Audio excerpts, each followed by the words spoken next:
Hi there guys, and welcome to the channel. And today we're doing a Zoom meeting with some of the patrons on the site. So if you want to become a patron, have a look in the description below. You can join us here on Zoom.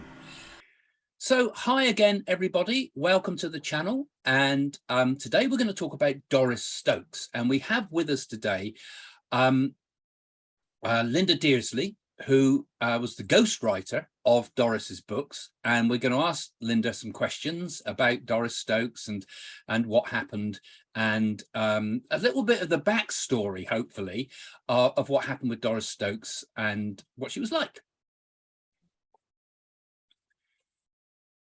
So those of you who don't know who Doris Stokes is or was, she was a medium. Just like you see mediums quite often now on the internet. It was a rare thing in the past to see mediums, but Doris Stokes really set the world alight with her mediumship. She was the first real modern day medium to really hit the media. We'll talk about this as we go along, but basically she came to fame after going to Australia, where the Australians absolutely loved her, and she went on a number of shows over there.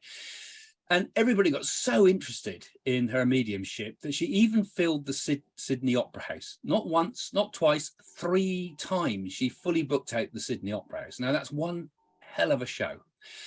After that, she got very well known here in the UK too. And I know Linda also had got to know Doris Stokes before all this incredible things happened, you know. So we're going to have a chat today about Doris Stokes. If you're, my interest, first of all, is that obviously I'm a medium, and so is my wife Jane, but I don't think I'd quite be the medium I am today if I hadn't encountered Doris Stokes, because in my book, Messages from the Universe, I explain how Jane and I kind of came together and met because Doris Stokes predicted our meeting years in advance, and there's some videos on the YouTube here about it. So she absolutely transformed my life. I mean, I believe 100% in her genuineness, because I mean it was mind-boggling. She said mind-boggling things that other members of my family who just couldn't believe that she could have so much detail without having any idea who we were. These were all done in the days before the internet was even invented. Well, it was invented, but it certainly wasn't access to the public. It was still a military thing. So incredible mediumship. And then she kind of launched mediumship to the world, really. And I think gave the opportunity for people like Jane and myself eventually to be able to do our work. Because, I mean, without Doris trailblazing it, would we still know about mediums as quite as much today? It still could be tucked away in spiritualism. And I've got to know Linda over the years, and Linda has also been kind enough to host shows when Jane and I have done demonstrations of mediumship.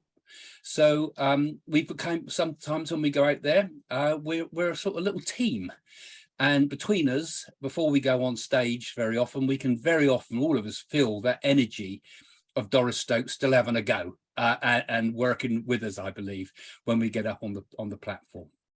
So let me welcome Linda. Hi, Linda. Say hello to us. Right. Lovely to see you again. Good to see you. Yeah. So, yeah, can you give us a little bit of the backstory of Doris? I mean, I know you've written, well, you've written some great books. I mean, the most famous one, I suppose, was the first one, which is Voices in My Ear, which I haven't got, but I've got some of the others because I'm an avid reader of all of the work you've done. We got loads of them now. Maybe you'll remember all of these. Yeah. And there's also another one out, I think, out there still as a composite version of them, I think, as well, isn't it? And your new one. Right.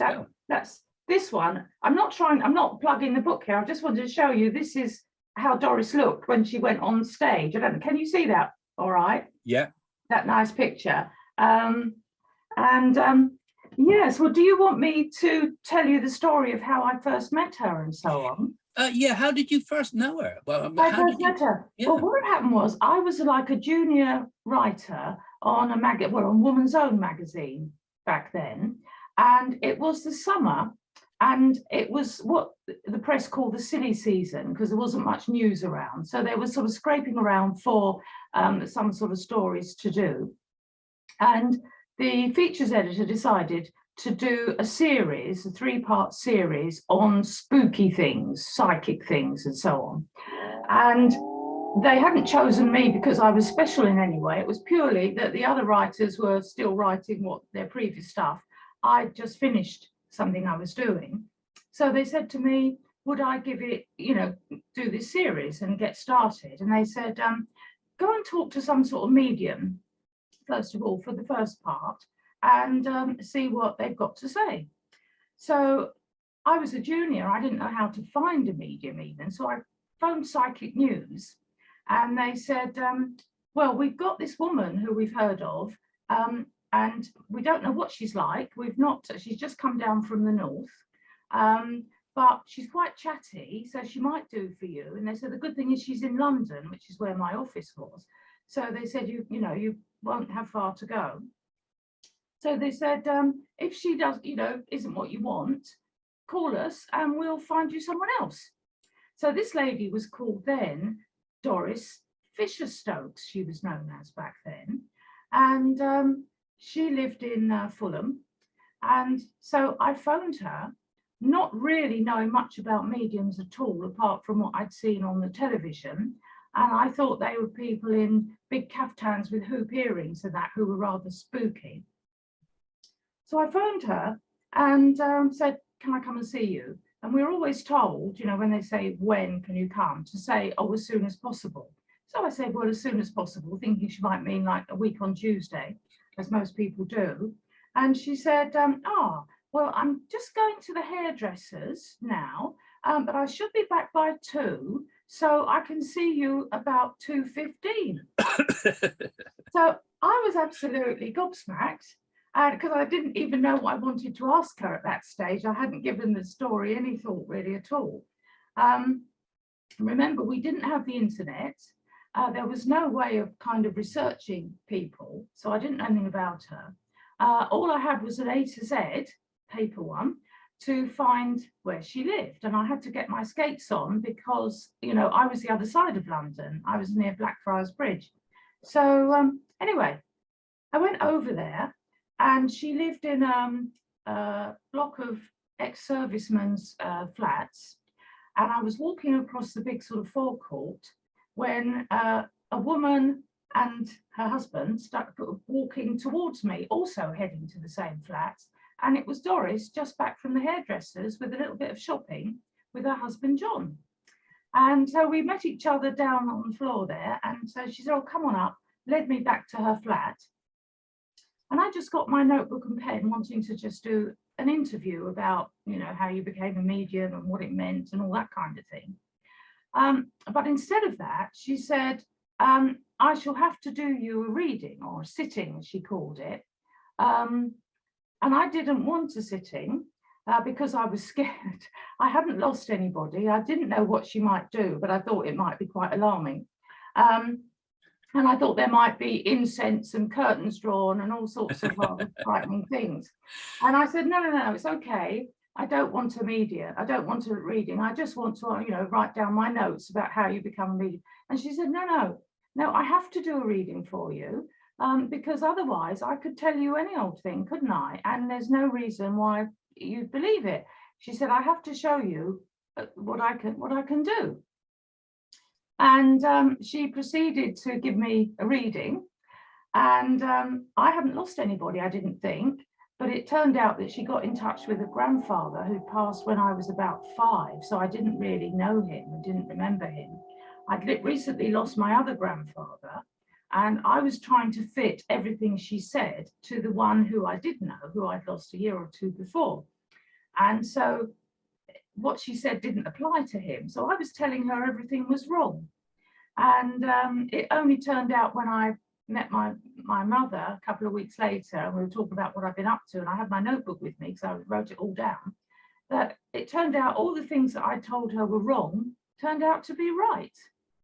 Absolutely essential, isn't it? She was very much a woman that gave proof, wasn't she? So right from the start, you were given proof of life after death. And she obviously couldn't research you, couldn't check you out, knew nothing about you. No, well, with what sort of details, Linda, were there in there that she said to you that really convinced you?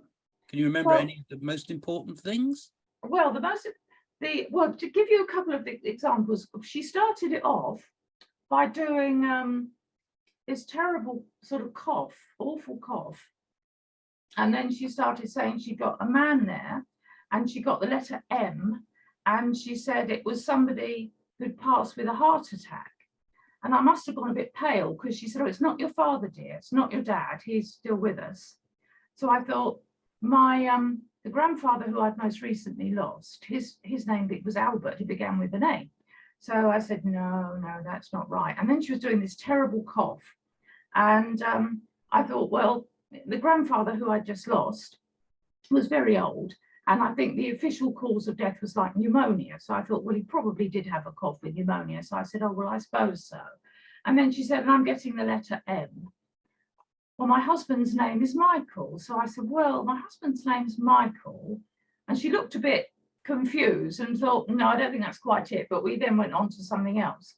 But then when I saw my mum a week or two later, and I was telling her this, she reminded me that her father, my grandfather, who passed when I was very small, he had actually died of a heart attack brought on by a fit of coughing because he had bronchitis, and his name was Martin with an M. So I told her all of that was wrong, basically. But then the other things that she said that I did think were right, which I thought were quite astonishing, she gave me some names, and I don't think they'll mind me telling you. She said, I've got the name Joy here and the name Len. And she said, and I've got the name Paul. And she said, oh, Paul is going to have a birthday soon. And how old's he going to be? And then she said, oh, they're showing me a cake and there's 4 candles on it. And she said, in connection with Paul and Joy and Len, I get the name Clark. Well, my husband's sister is called Joy. Her husband's name is Len. Their surname is Clark. Their only child at that time was Paul, who was just about to have a birthday. This was August, I think. His birthday was in September, and he was going to be 4. And that was not even my family. It was my husband's family. It was 100% correct. And I was at that time using my maiden name still because I hadn't long been married. And so even if she was somehow able to research me, she would not have been able to research who my husband was or his name because she didn't have that name. And she certainly couldn't have researched his family. Yeah, and certainly not all on the same day. All on the same day. Well, as she was coming back from the hairdressers. As she was coming back from the hairdressers. And I mean, she'd only had about 2 hours notice at most that we were getting together. And most of that time, from what I can gather, she was having her hair done and then doing a bit of shopping with John. So, I mean, I do research for a living, or I did do it then, and there's no way I could have found out any of those things, particularly before the internet. But particularly the only name she had to go on then was, my name was Linda Hawkins in those days. So she could not have found Dearsley and my husband's name and then his sister and so on. So it was quite extraordinary. And there were loads more things. But there was one more thing which got onto how I did the books. She then said that the person she was speaking to was looking around my house. And as I say, I was just married. And she said that there were 2 rooms that didn't have any carpet in them, which was true, because we hadn't got any money to buy carpet for the bedrooms at that stage. And so I just agreed that that was correct and so on. And she said loads of other things. But anyway, after we finished and I was just leaving, she sort of opened the front door for me and I went to step out of it. And then she kind of looked at me with those very piercing blue eyes of hers. And she said, oh, I'll tell you how you could make some money to buy some carpet for those 2 rooms. And I said, oh, how's that? And she said, you could write my book for me. And at that time, I used to do it on Woman's Own. We did shorter, got lots of ghostwriting pieces that were just articles. And I thought lots of people say, oh, I could write a book about my life. So much has happened. And most people haven't got enough to fill a whole book. And so I just sort of said, oh, well, yeah, you know, that's fine. I didn't take it seriously, really. And even if I did write it, I didn't think there was any way in the world anyone would publish it, because in those days, as you probably remember, Craig, there wasn't anything like that around. People weren't publishing medium books. No, you weren't even allowed to show it on television. No. So I didn't think there was any chance it would be it would ever be published. But in the end, I agreed to do it just as an exercise, because I'd always wanted to write a book, but I didn't know if I could, you know, write 80,000 words. So I sort of said, oh, okay, I'll have a bash at it, basically. And so that's how it all began. So then Doris got kind of suddenly well known, didn't she? She went on the show in Australia. I don't know how she got out there. I think Laurie O'Leary discovered her. No, this was way before Laurie O'Leary. Yeah. Laurie O'Leary didn't really come along until she was quite well known already. She didn't have a manager up until then. What happened was, we started writing the book very sort of sporadically, and the article came out in Woman's Own, and a few other people kind of picked it up every now and again and thought, oh, we want to speak to a medium. There's this lady. We'll go and speak to her. And anyway, there was an Australian TV crew who were coming over to London to do a documentary on ghost stories, I think. And so they phoned Psychic News to say, who should they speak to? Who could they interview for their documentary?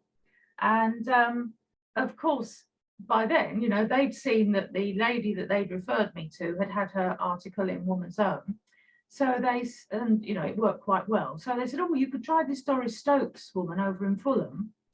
So she told me they were coming. I remember her saying, oh, I'm really excited about Australian TV crew coming to her little tiny flat, which didn't have a proper bathroom even. I've been there. It was tiny little place. Yeah, because I had a reading with her before she was known. That's right. There was a tin bath on the back of the kitchen door. And in the little hallway, there was a big cupboard for coal. The coalman used to come and put coal in this cupboard, because these flats were built in about 1914, 1916 for servicemen coming back from the First World War. And that was all mod cons back then.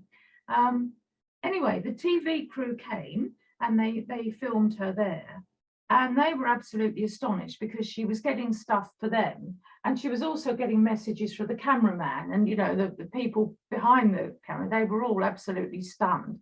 And I never did see that film, but apparently they took it back to Australia and it was shown on Australian TV.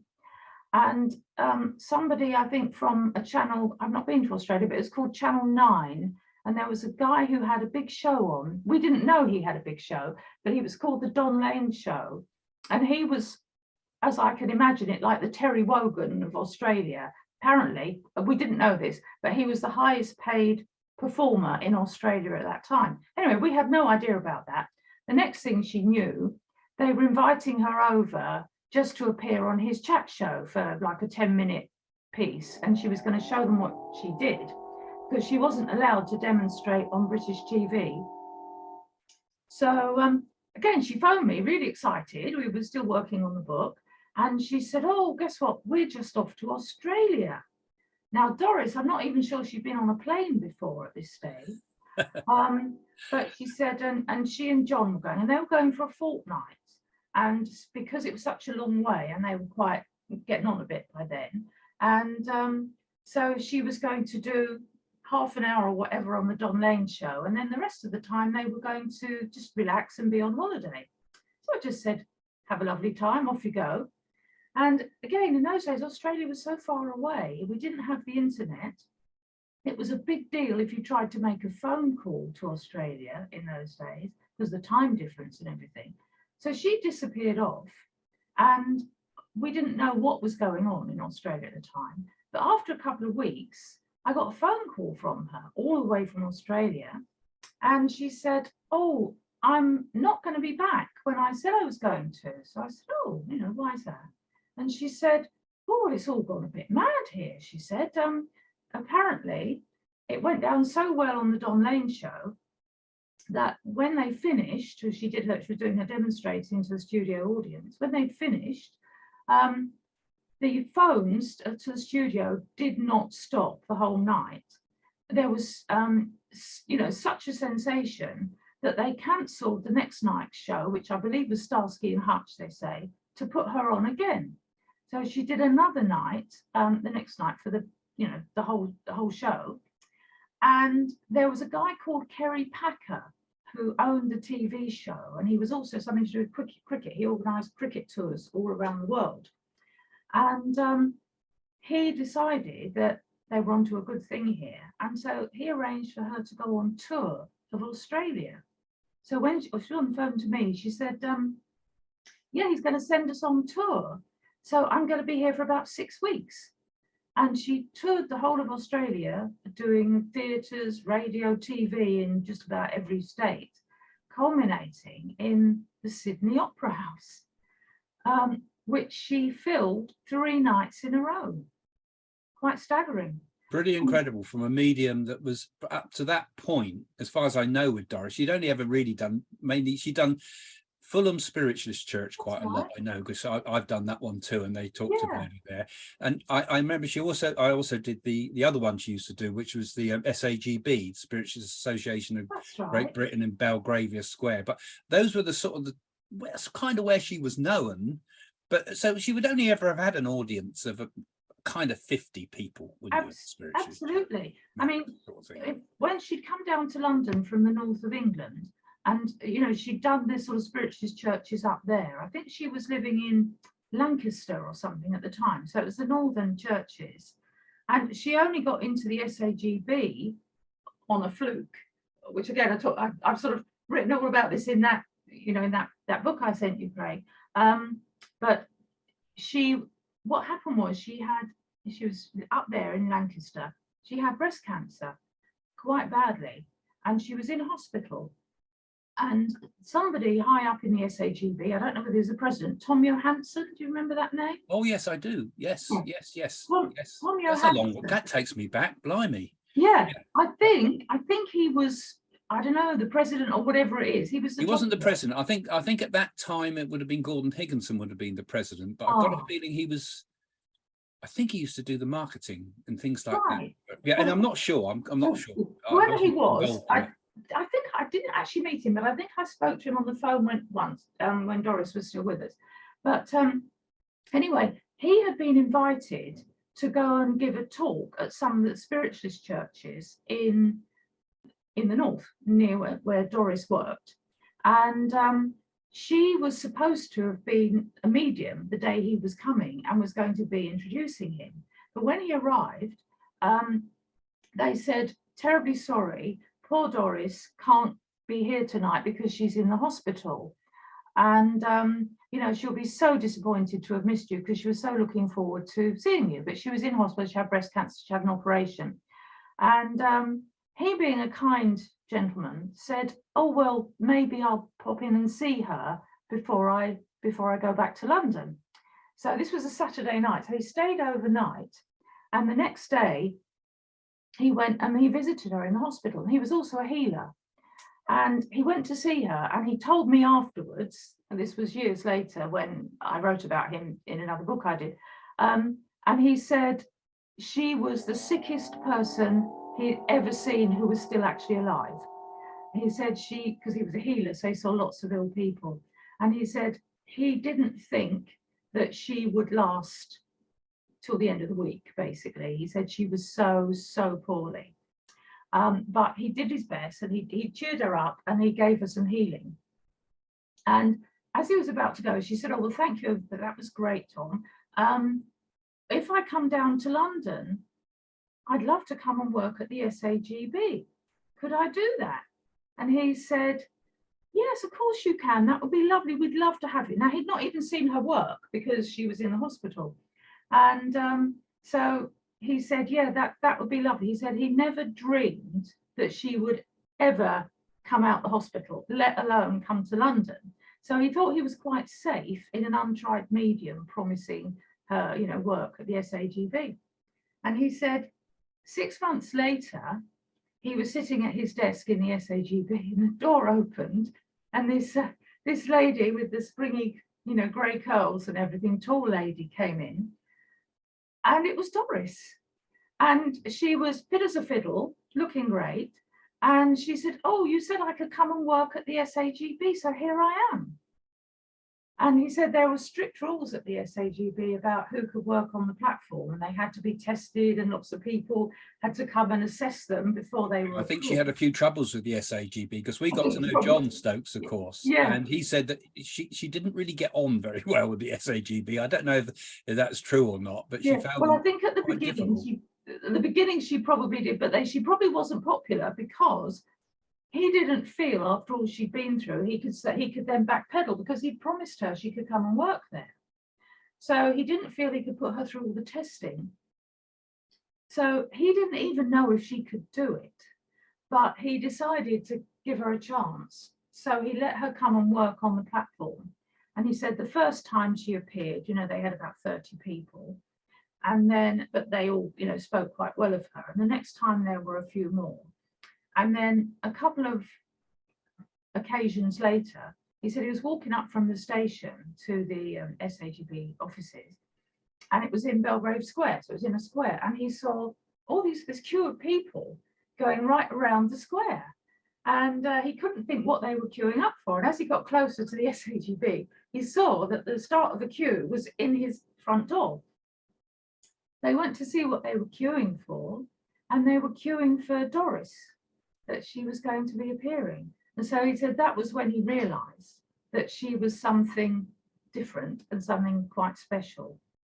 Yeah, she had an appeal, didn't she? Because of her kind of humble nature in many ways. I remember talking to you, Jane, and I remember chatting with you once about when she got to know all the celebrities and things like that. Oh. She didn't she? I think you said to something like, I like to go and see them, and they'd come to see her or something. I remember you saying they'd come to see you, Doris. Is that right? Absolutely. She never really thought of herself as a celebrity, and so she was quite starstruck by the celebrities that came to see her, and she couldn't understand really why they'd come to see her when she wanted to go and see them, and yeah, it was very sweet, really. It was very sweet. She was absolutely thrilled when they did. And she wrote about it in all the books, and it wasn't that she was sort of name dropping. She was just so excited to have had someone from Coronation Street in her living room, which was still the flat with a tin bath on the back of the bathroom door and so on, or kitchen door, sorry, the kitchen door. And so she was just so excited that she wanted to share that excitement with all her fans. Yeah, I think that's what appealed to everybody, didn't she? Was like everybody's grandma. That's right. When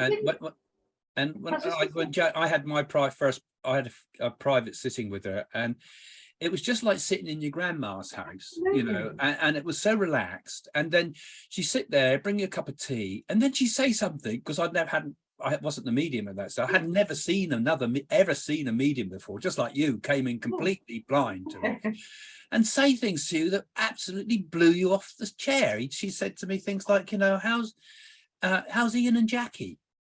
That's my brother and sister. How did she know that? Oh, your nan's saying that, and she'd give her a name and things. Boom, I know. And the other thing, Craig, I didn't realize until I started sort of writing about it many years later, because I was so very, well, obviously I was only 12, Craig, as I told you, but I was so sort of young and inexperienced. I didn't realize how extraordinary this whole thing was, and the sequence of events and things. I mean, just going back to sort of coincidences and that, how the first book came about was that while she was in Australia, when she was on the phone to me, she said, all these journalists and things, they keep interviewing me and they keep saying, she would tell them her amazing story about losing her child and all the rest of it. And they would say, oh, you ought to write a book. And so she said to them, I am. And then she'd be on the phone to me and say, they want the book. Is it nearly finished? And of course, there was me, typical journalist, hadn't anywhere near finished, on about chapter 5.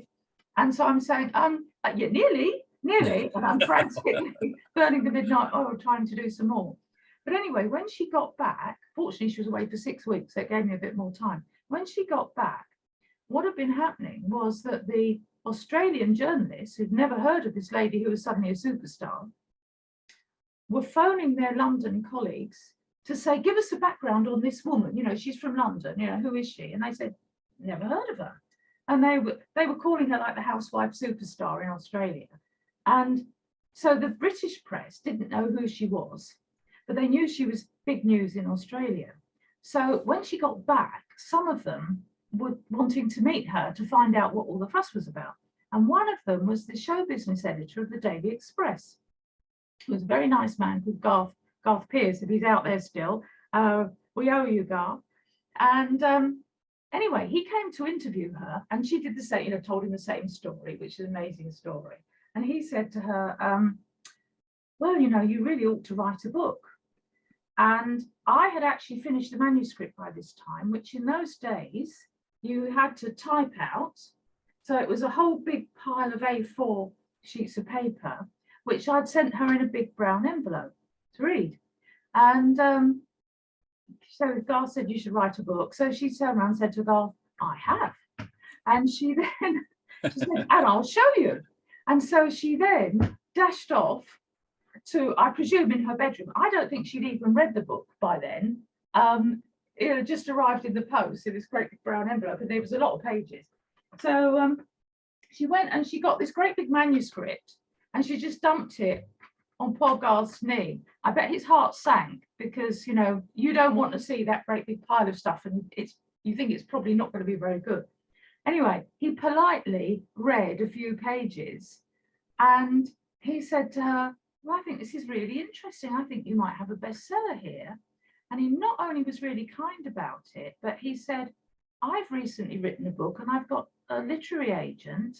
I will put you in touch with her. So he gave her the details of his literary agent. I then took it round to the literary agent. And this is another strange thing. I can't remember what happened. I took it round to the literary agent. And then for some reason, I sent a few chapters to, I think Garth said his publisher was then called Futura, which is long gone. But anyway, he said, send a copy to them. So I'd given it to his agent, and I also sent a copy to the publisher.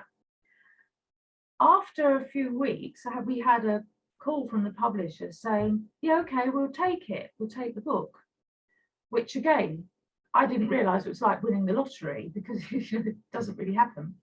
So I phoned the agent. Oh, you've gone. I can't hear you. Sorry, you try getting a book published, particularly in those days. It's not easy. It takes even now. It's a nightmare. Yeah, totally green. I knew nothing. I just said, oh yeah, that's nice. And so I then phoned the agent to say, oh, I'm just phoning about the book, Voices in My Ear, you know. And she said, oh, I'm terribly sorry. I haven't had a chance to read it yet. And I said, oh, well, I said, it's just that this publisher wants to buy it. So she said, oh, okay. So she hadn't even at that point agreed to be Doris's agent. But obviously, as soon as she knew that someone had wanted to buy the book, she became Doris's agent. Well, my agent as well, I suppose. So that is how the book came about. But again, pure coincidences or spirit working, really, that they wanted it out there, I think. It's funny how these things all fall into place like this, isn't it? Yeah. It'd be quite nice now, Linda, if we can take maybe those that have all been patiently watching now, I'm sure have lots of burning questions. So maybe we could ask you a few sort of questions now, because we've got great backgrounds. Thank you so much with that. Sheila. I'd love to, yeah, I'd love to. And everything that you've said, it's brought me home. I'm in India now, but everything, Futura, I think, wasn't it Tony Austin who was Tony Austin? Oh yeah, he was Psychic News. Yeah. Tony?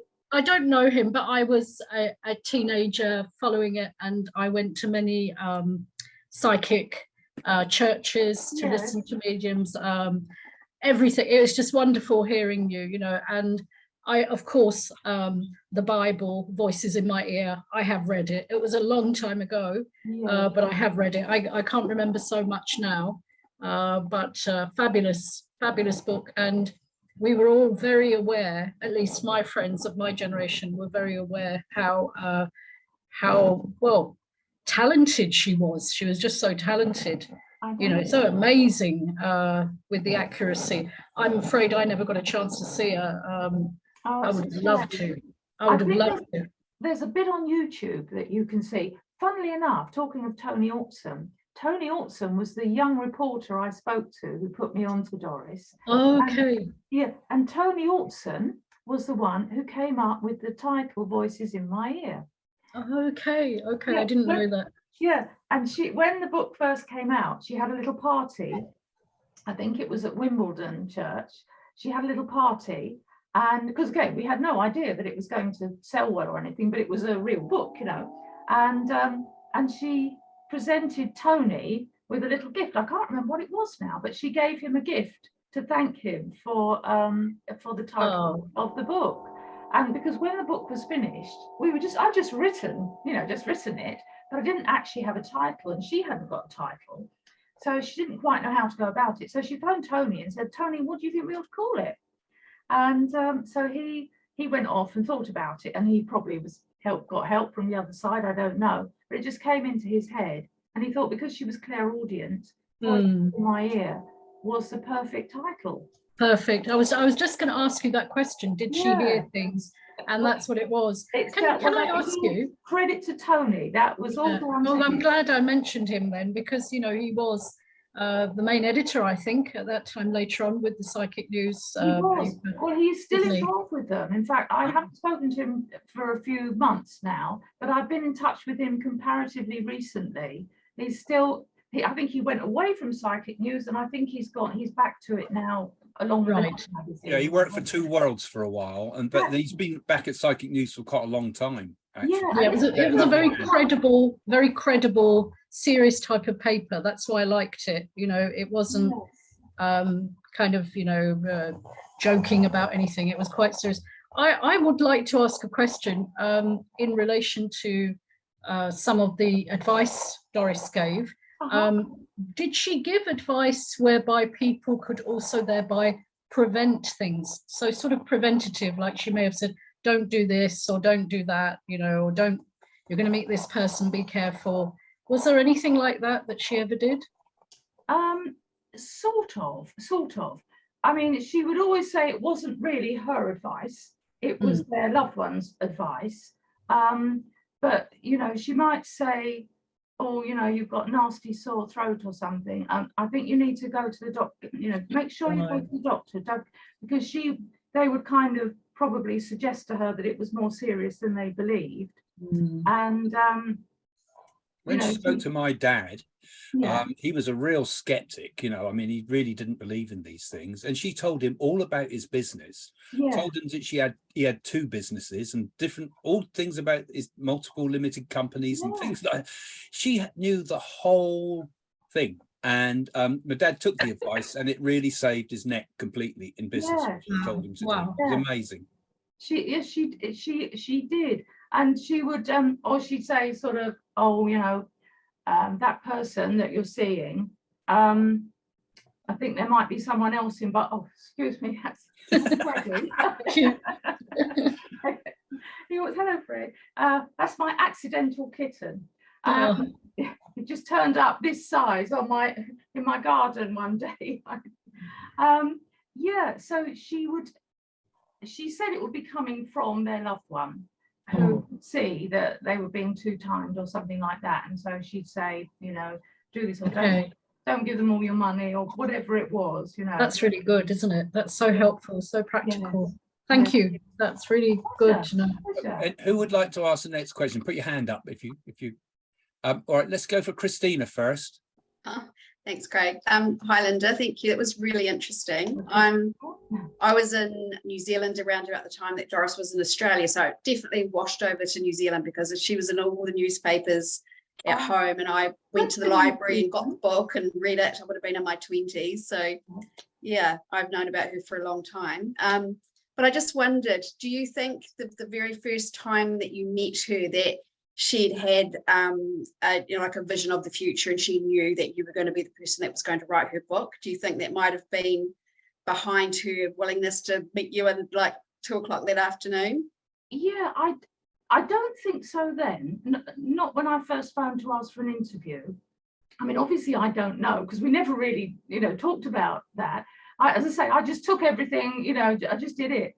But I think at that stage, she hadn't long been in London, and nobody really knew her. So if Psychic News, I mean, the only reason Psychic News knew her really was because she used to phone them and have a chat with Tony. And because she loved to have chat to people on the phone. Her phone bill was unbelievable, so she used to say yes to practically everything. And so if a journalist wanted to talk to her, she was absolutely delighted, to get the word out there. So I don't think she thought that she'd see any more of me after that. But I think possibly as I was leaving, when she suddenly asked me to do her book, I've often wondered now why she asked me to do her book, because I'd never written a book before. So she didn't know, or you wouldn't have known that I could. I didn't know that I could. So I wonder if she was just given a little prompt from upstairs that, this one. And I wonder now if it was kind of planned ahead, if you like, from upstairs for a long way to the future, because it strikes me now that because I was so young at the time, I'm the only one left to talk about her.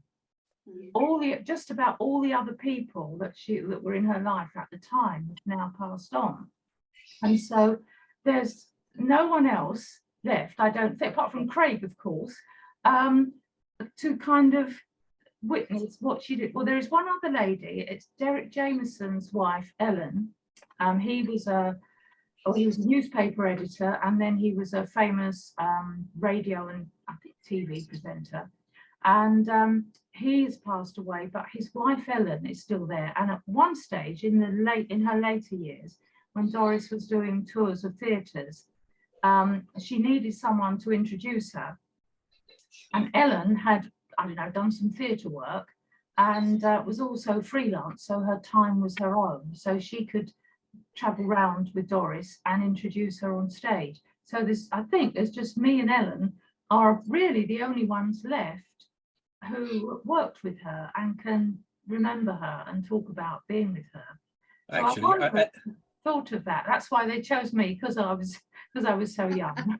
That was interesting. You should mention her, actually, because I actually gave her a reading on TV, and we got in a lot of trouble because you weren't allowed. It was a live TV show, and the powers that be then were in a lot of trouble for allowing mediumship on television. I've actually got a clip of it somewhere. I'll stick it at the end of the recording if I can find it. I'll tell you why. Another thing, Craig, that's really interesting about that, and again, I think they did that in order for us to sort of meet and everything. When I was going to do the sort of memoirs of working from Doris, looking back all that time, I was looking through YouTube for bits of her work. I was trying to find if there was any clip of the Don Lane show that she was on in Australia, so I could, talk more fully about that. And I put in Doris Stokes, expecting to see a video of Doris Stokes.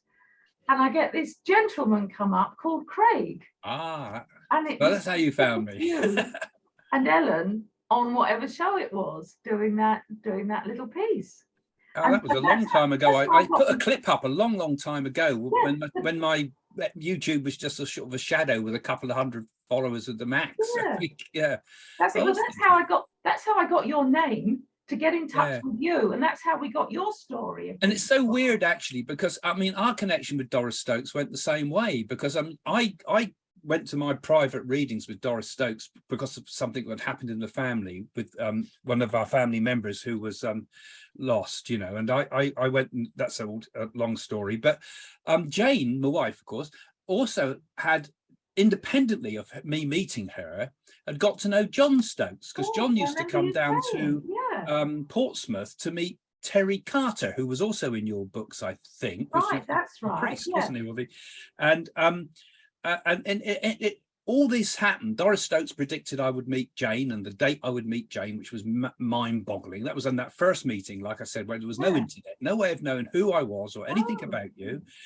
And then when we finally got married, actually, Jane didn't know where her father was or anything. At that thought, we thought he was dead, but it turned out he wasn't in the end. But she asked John Stokes if he'd give her away at the wedding. So Doris Stokes by that time had died. Yeah. But it was like Doris Stokes was on the spirit side watching over, as I felt, because Yeah, she must have been around John, yeah. you know. Sees us go down the aisle with John, who made a lovely little talk. John had the videos made of the wedding for us, actually. He had to pay for the video recording, which is a lovely man, and did a lovely little talk afterwards to us. I'll put that on the video at the end, actually, as well, possibly, if I can find it. Yeah, he's a lovely man. And then we connect with you, you know, over Doris, which is just amazing. And we even had a message come through from a really nice medium in Brighton. I think his name was David Walton, who just after we met, we had a message from Doris Stokes coming through him in trance, telling us that Jane was pregnant, which we only just found out a few days before, you know. And yeah, it's amazing how the synchronizations of these things just happen. And I'm sure, you know, this is one of the incredible things, I think, when you take the spiritual path. Well, it is. When I was working on the book, as I said, and I was looking back over the years, because I just thought what an extraordinary period that was. It's only when you're older and wiser that you realize just how amazing it was. And as I was needing to speak to people, they were just popping up out of nowhere. Even Ellen, when I was trying to get in touch with Ellen, I thought, well, how do I know where to find her? Because her husband had died, and I think she'd maybe remarried or something, changed her name, and I didn't know how to find her. And eventually, I found an author who'd written some romantic novels, and you know, it was a similar name to hers. And this author was based in Miami, and I thought, well, that can't be the same Ellen. And the name was slightly different, but I thought, well, I'll just send an email. And she gave lessons, I think, as well in a hotel on writing or something. So I thought, I'll just send a note. It's probably not her, but just see if it is. And it was her. She came straight back to me. And then she said, I told her what I was doing, and you know, be nice to talk to her about what she remembered. And she said, well, actually, I said, but you're in Miami. And she said, well, no, I'm not in Miami, actually. She said, I'm in Spain at the moment, visiting some friends. But I'm coming to London next week, so I could meet you in London next week. So just from not knowing how I was ever going to find this woman, suddenly, even though she was normally 3,000 miles away, she was going to be in London the very next week to speak to me for this book, just like that. Extraordinary. Amazing. It all fits in.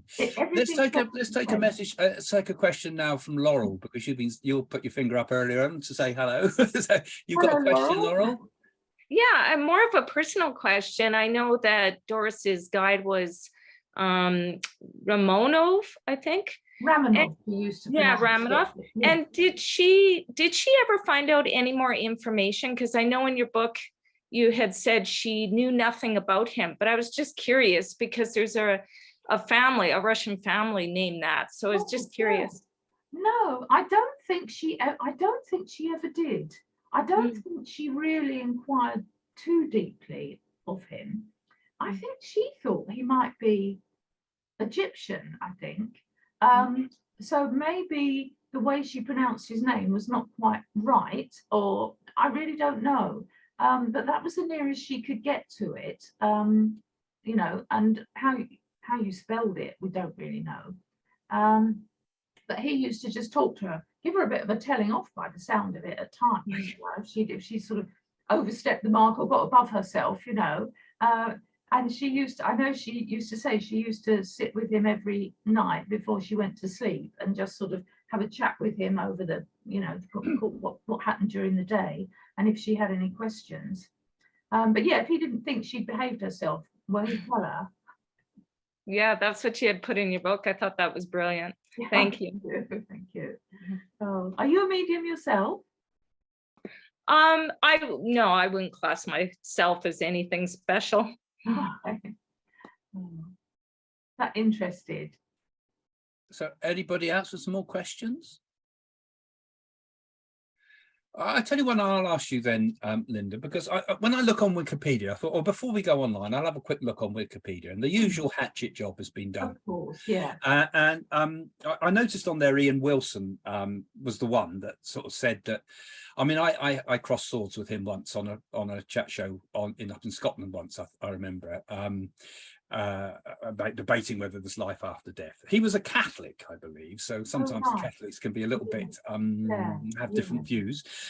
And he said that, oh, Doris was a complete fraud, of course, and he said that she used to book the first 3 rows of the theatres and invite people that she knew, and therefore it was all set up because it was all just plants in the audience.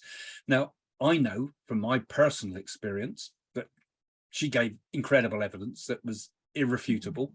You know from your evidence that the same thing.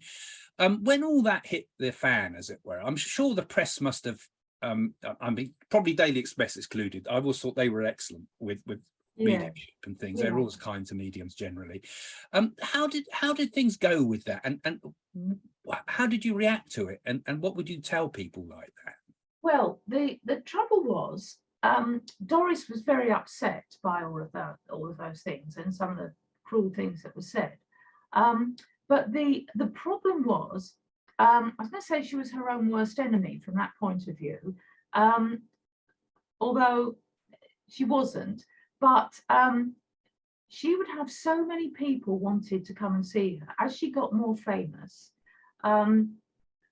Well, the postman used to literally stagger up to her 3rd floor flat with a whole sack of mail for her, with people wanting readings, and it would literally be the whole sack. And a lot of them, well, you know yourself from your sister's experience, I think, they just say Doris Stokes, London, and they got to her. So that's how well known she was. And the more she did, the more theatres she did, the more people would want readings with her. And she couldn't possibly see them all. And she was particularly keen on doing readings for people who'd lost children, because she'd lost a child herself. And so she was very keen on giving them comfort if she could. So she used to make them a priority. But even then, in the end, she was having to turn them away because there just weren't enough hours in the day. And so she would often say to people, look, I haven't got any slots available, but I'm going to be appearing at this theatre near you. If you can get there, come along, you might get a reading. So there would be people who had contacted her previously, and she'd said, come along. And so if they were then asked by a reporter, have you ever had contact with this lady before? And they said, oh, yeah. And that would be true. And she said, come along, that would be true. But she didn't know anything about them or anything, but it was just a way of being able to talk to 1,000 people instead of just one. But it looked bad in the press. But I mean, you know yourself, the amount of people that you must see and the amount of readings and details that are given in a night of clairvoyance like that, you couldn't possibly remember all those names and all those people's circumstances, particularly right at the end, as nobody knew. She actually had a brain tumor. You know, there's no way that you could have memorized all of those things. So that was one thing. But I mean, I remember her later manager, Laurie O'Leary, who you mentioned, he was very aware of these things said in the press. And so he said to her, you mustn't do that. Whenever she went along to a theatre, he arranged with the theatre manager that the letters handed in at the door, because there would be letters, wherever she went, the letters were handed in at the door. And she was not allowed to look at them until after the show. So they were kept back and she would take them back in the car with her. But Ellen was saying, I think they were up in Manchester once in a hotel, and she was saying it was just awful in a way, because everywhere Doris went, walking down the corridor, all the baggage boys and the room service people and the girl on reception, they all wanted something from her. You know, they were all, oh, have you got anything for me? Did you get a message for me? They would be fighting over each other to come and deliver a sandwich to her room. And then she'd have her hair done in the hairdressers there, and her nails done, and all of these people. And she would try and give each of them a little snippet as well. But Ellen said on one occasion, loads of letters were also sent to the hotel, and they didn't have the rule about not letting her see them. So Ellen would look through them, and she had one there, and she said it was such a sad story. This woman had lost her little 8-year-old girl. I think her husband had killed her. It was just a really tragic story. And Ellen read this letter, and she just started to cry because it was so sad. And Doris looked across at her and said, what's the matter? Why are you crying? And she said, oh, it's just this letter here. I can't tell you what it's about because I'm not allowed to, but it's just really sad. It just involves a child. And Doris said to her, oh, you mean that little girl sitting next to you on the sofa with the, her hair in those cornrows, And Ellen said, well, yeah, I think so. And Doris said, oh, she looks about 7 years old. No, 8. And it said in the letter the child was 8. And Doris could see her there in the room. And Ellen said, well, her mother's desperate. She wants to come and see you. There's no way Doris had any moment to see the mother. And she said, oh, well, phone her and ask her if she wants to come along to the theatre tonight. And then she stopped and said, oh, no, can't do that. She wanted to have the mother along, but she said we're not allowed to because the press will say it's collusion. So that mother didn't get a reading that probably would have given her a lot of comfort because of that. That's the kind of thing that happened. It's very sad. Yeah, before she had Laurie stopping her doing that, she would say to people like that, come along to the theatre and we'll see if we can get any more. And of course, I suppose often that she did. But, if the press got onto it, they would say that was collusion. Yeah, all genuine mediums have the same problem. I mean, when Jane and I do a theatre, I say to Jane beforehand, for goodness sake, do not go to anybody that you recognise. You're avoiding people. They might feel the message is going for them. And if they do see someone, always say, I've met you before, haven't I? Otherwise, people will always jump on you and accuse you of everything. But then, of course, there's people out there at the moment, not mentioning any names, that deliberately do put plants in the audience and deliberately do ask everybody to send letters and photographs of people before you go on. And that spoils it because Doris and all the other genuine mediums, their real work gets discredited. And this is always the problem with this. It seems to me there's always something out there that the skeptics are bound to be able to latch onto to try to dismiss it. Absolutely. But it's not until you get a message yourself, is it? When you really get something yourself, then that's it. And then that there's no way that she could have known that. You haven't told her. It's not cold reading. And so,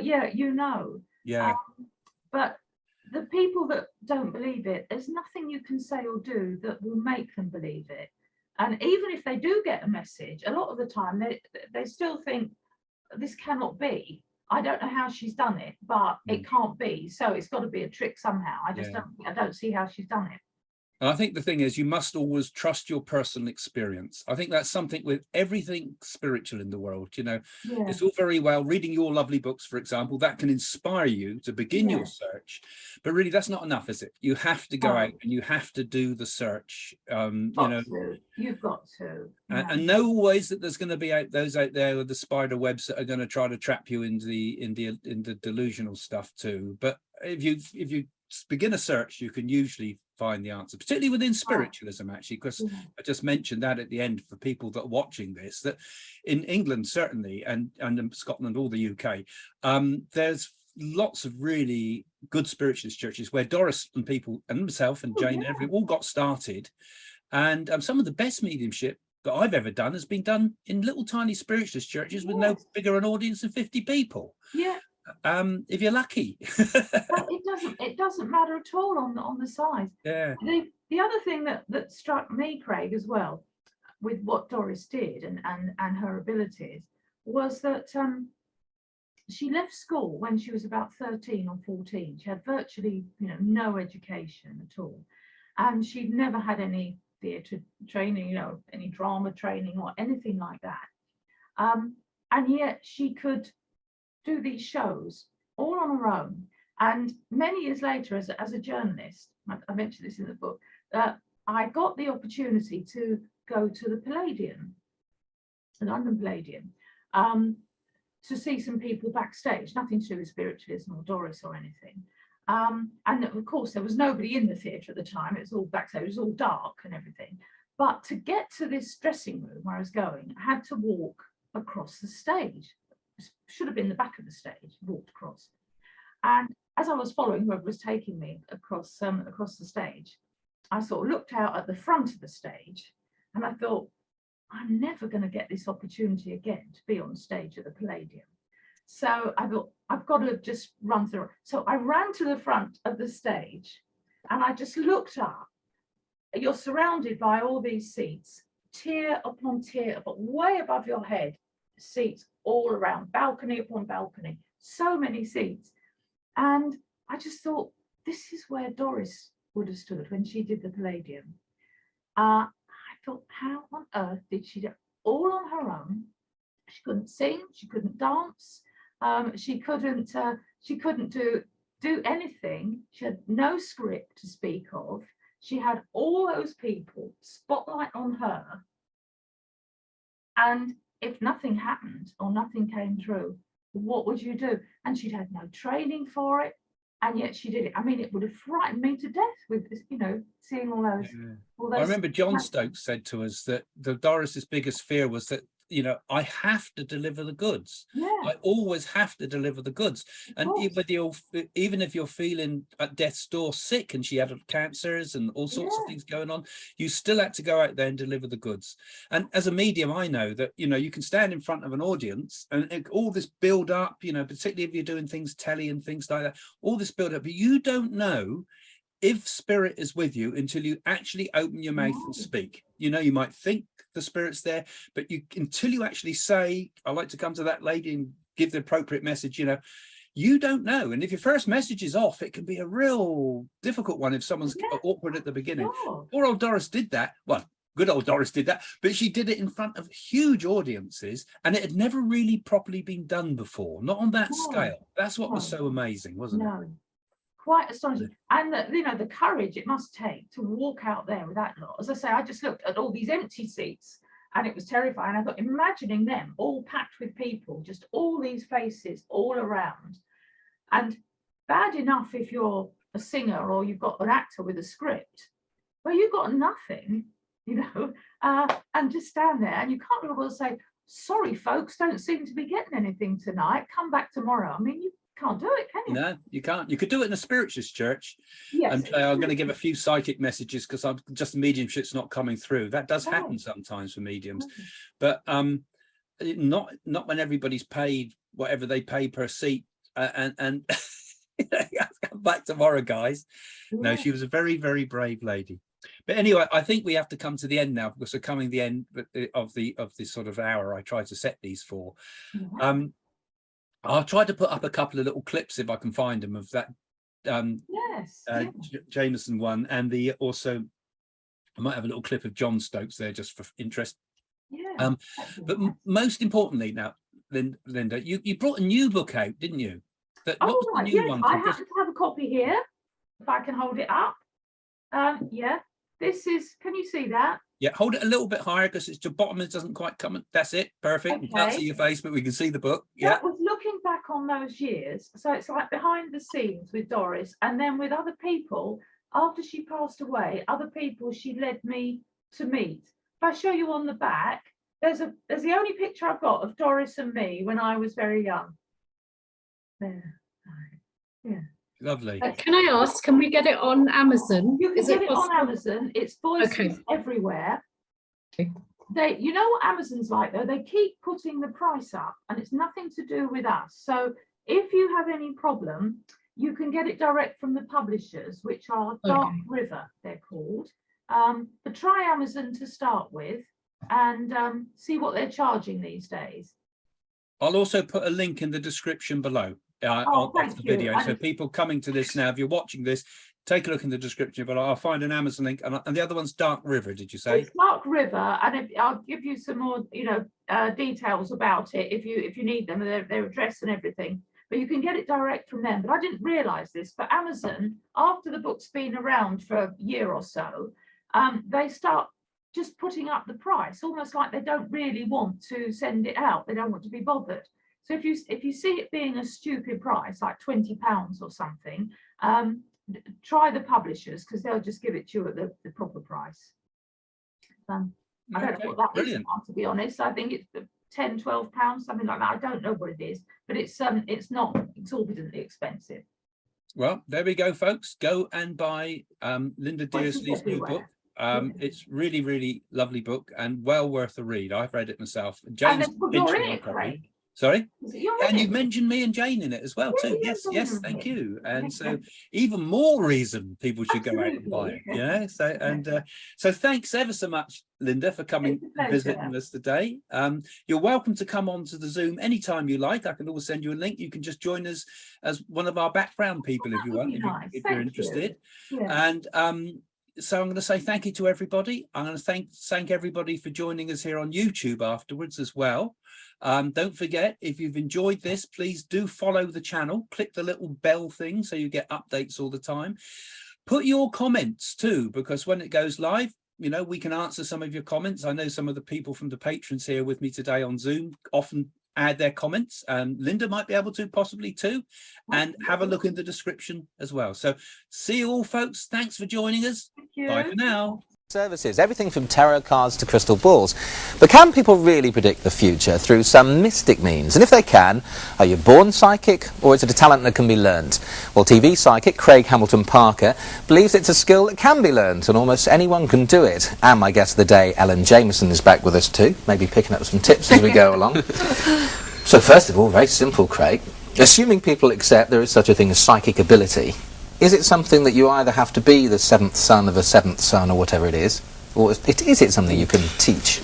Well, it's usually the seventh daughter of the seventh daughter, isn't it? Because most people wrongly the sexist stuff, you see, that's why. Most people wrongly assume that women are more psychic than men, which is not true. Everybody is psychic, and in tests, people have, male or female, are proved to be just as good as each other.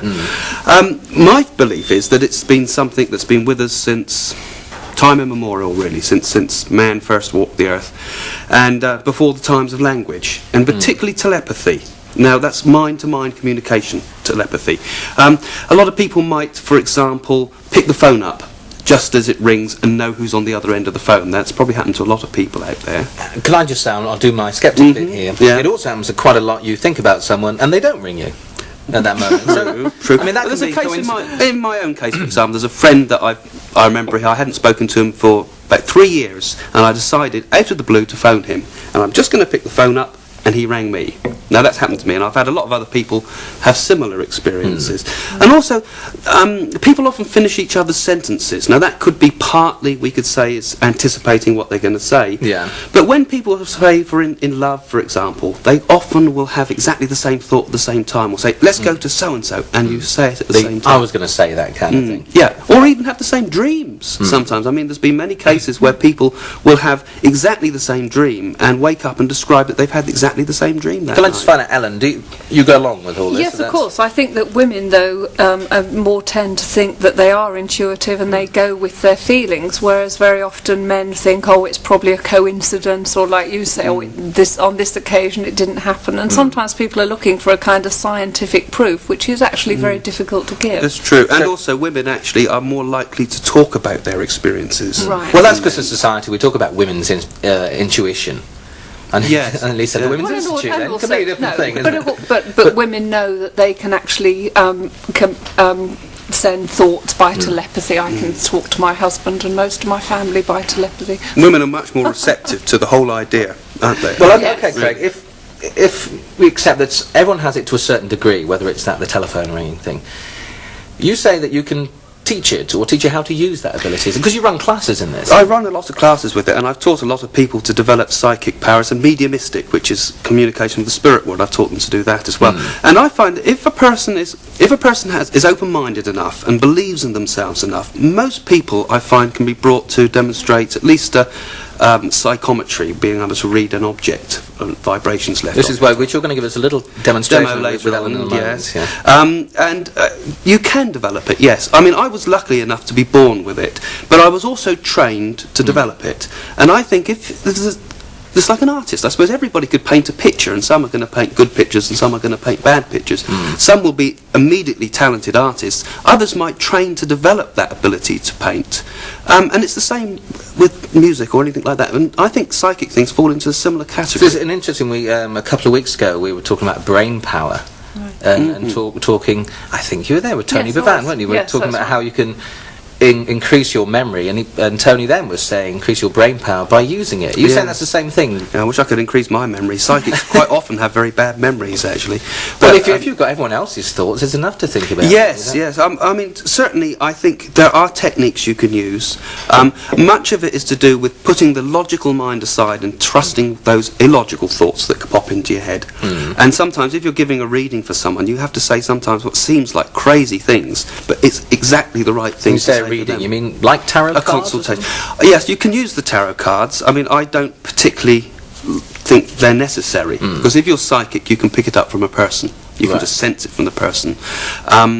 And this is partly telepathy, but it's more than that, really. You're looking into Craig, often people don't know the difference, though, between what is the clairaudient and clairvoyant. That's very true, isn't it? I mean, because... can I just say, I don't. That sounds like hearing Claire and seeing Claire. Well, there's basically, in psychic powers, there's telepathy, which is reading people's minds. There's clairvoyance, which is picking up information about something that's not in people's minds, like being able to look like remote viewing when they look into silos and nuclear silos and things. We've heard about that quite often. There's precognition, which is seeing the future. Psychokinesis, which is bending spoons and so forth. And making objects move with your thoughts. Influence matter with the mind. And also, I'll add another one, which is mediumship, which is a form of really telepathy with the people in the spirit world. So we can communicate with those who've passed over. That's another form where these psychic powers come into use. Is part of this actually convincing people that all this is the only way you can do it is by proving it to people, by giving factual things about a person that can actually prove that, for example, there's life after death, or that aspects about your life are. It is true. We all have little stories. I'm very briefly tell a story about my mother, who's Irish, by the way. That we put up a big mirror above a new bar, stuck on with a super duper adhesive. And we're sitting downstairs and we heard a huge crash from upstairs and it shattered into the bath, which is horribly dangerous. We ran upstairs and then the phone rang and it was my mum from 40 miles away saying, I'm a bit worried about that mirror above your bath. But that could be just complete coincidence. Well, it could be she's gone and doesn't but trust the odds of it being coincidence are pretty staggering, aren't they? Anyway, I dropped that in.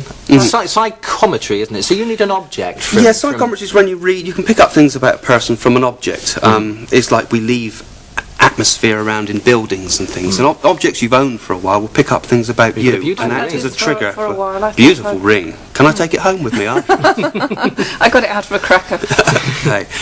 Well, what I feel. Well, one thing I must say first of all, immediately I feel you were friends with Doris Stokes, the famous medium. Yes, that's right.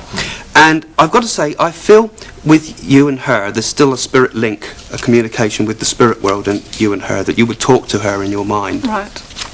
It tells me that you're decorating your home at the moment. Yes, that's that you're true. using a sort of a pinky fuchsia sort of colour at the moment, pale colour, like bit like that colour there. She's right. And is that right? Yes, that's right. You're planning to go to Australia? We've got the brochures actually sitting at home at the moment, Craig. And can I say something about Venice too? Venice is something that very much appeals to you. A country that you would love to go to, you may go to quite often. Certainly, I think Australia's one on the list because it's a necessity. Two, definitely that's on the agenda. We've already been, and this weekend, watching Brideshead Revisited on another channel. I said to my husband, he went to see Lord Marchmont or whatever it is in Venice. And I said, and talking about the tarot cards, Doris Stokes, what you said about the tarot cards, should we use the Doris Stokes, one of the first things she ever said to you was, I don't use tarot cards, is that correct? Yes, That's amazing. Because can I make this clear? Have you two talked this through beforehand? A very simple I've never question. met Craig before, but Doris and I were very, very close, and I travelled around and did a lot of work with Doris, and Craig also knew Doris, and but the information that Craig's just given, you haven't talked about this before. No, this is all coming new to me. Because there's a lot of other things too. I feel you love flowers and things like that too. Yes, I do. And I feel there's the garden's always very important to you. I feel also there's can't quite make this out. Your father's on the spirit side, I've got to say, as well. Yes, he is. And he was losing his mind at the end, I've got to say. I don't know if it's Alzheimer's, but he certainly can't keep his one thought in front of another. Yes, he was very He's not a big disturbed. man. No. I feel small with him, and problems with my legs, too. My legs hurt. We're just running out of time. Oh, dear. I'm sorry about that. But I want to give a message of love from him, and just to say that you fulfilled the things that you promised him on his deathbed. Thank you, Craig. Craig, thank you very much for that. My pleasure. Thank you, Ellen. We're going to have to leave it there, take a break.